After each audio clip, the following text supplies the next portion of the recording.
దానియేలు, షద్రక్, మెషక్, అబేద్నెగో అనే నలుగురు వ్యక్తులు ఉన్నారు. ఈ నలుగురు వ్యక్తుల తనకు సంగతి ఏంటంటే వీళ్ళు దేవుడితో బాగా సంబంధం కలుగున్న వ్యక్తులు, దేవునితో నడుచుకున్న వ్యక్తులు. దేవునితో నడుచుకుంటే దానివల్ల ప్రయోజనం ఏంటి? దేవునితో ఉన్నారు కదా, దేవునితో నడుచుకుంటున్నారు కదా, కానీ వీళ్ళ కుటుంబం రాజు దేశాన్ని నాశనం చేశారు. ఈ కుటుంబం తనకు ఇల్లు పడగొట్టారు, కాల్చేశారు. దేవునితో ఉన్నారు కదా, వీళ్ళు ఇంత నష్టపోయారు. ఒక దేశం లేకుండా పోయింది, ఇల్లు లేకుండా పోయింది. ఇశ్రాయేల్ దేశం అంతా కూడా ఉన్న బబులోను దేశస్తులు ఏం చేశారంటే ఆక్యుపై చేస్తున్నారు అన్నమాట. వీళ్ళకి నిలవని నేడలేదు.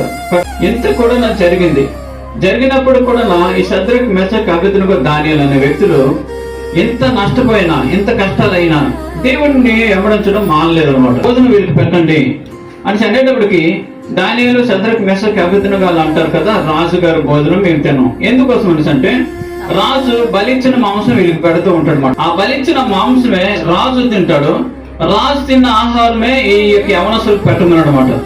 అది పెట్టమన్నప్పుడు ఆ బలి నుంచి వచ్చిన ఆ మాంసం నేను తిన్ను అనేసి నిర్ణయించుకున్నాడు. అయితే ఎందుకు ఆ వ్యక్తి తినలేదండి? తమ్ముడు తాము అప్రసిద్ధపరచుకోవడానికి మేము చూడండి, ద్రాక్ష రసం నియమికుడు తీసివేసి వారికి శాఖాధ్యాయంలో నిత్యను 10 దినములైన పిమ్మట వారి ముఖములు రాజు భోజనం భుజించు పాలు అందరి ముఖముల కంటే సౌందర్యంగాను కలగాను కనబడెను. సౌందర్యము కలగా ఉండడం దేవుడు తనకు ఆశీర్వాదాలు అన్నమాట. ప్రత్యేకింపబడితే చూడండి, ఒక విషయం మీకు తెలియపరుస్తాం. త్రాగునోళ్ళు యేసు తక్కువ ఉంటది, కానీ వాళ్ళు వృషాపిలకు వచ్చినట్టుగా అయిపోతారు అన్నమాట. వాళ్ళ తలకు శరీరం డెలికేట్ అయిపోతూ ఉంటది, పాడైపోతూ ఉంటది, శరీరం చాలా క్షీణించిపోతూ ఉంటది అన్నమాట.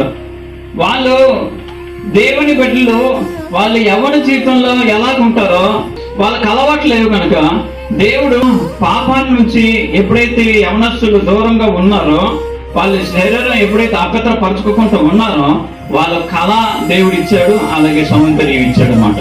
మనం సౌందర్యంగా ఉండాలంటే అన్ని రకాల మనం సాధకం చేస్తాం, కానీ దేవుళ్ళు ఉండడం బట్టి మనకి సౌందర్యము, రూపము అలాగా ఏంటవుద్ది ఉంటది అన్నమాట. దేవుడు ఇస్తాడు. ఎందుకు నేను ఈ విధంగా చెప్తున్నాను అంటే మనం ఈ లోకంలో పరిశుద్ధంగా ఉంటే ఏంటి సుఖం, ఏంటి ఆశీర్వాదం, ఏం దీవెన అంటే నువ్వు ఆరోగ్యంగా ఉండడానికి దేవుడు నియమించిన మార్గం అది. దేవుడు మిమ్మల్ని బాగా దీవించి ఆశ్రయించి సకల దీవులను అనుగ్రహించిన గాక.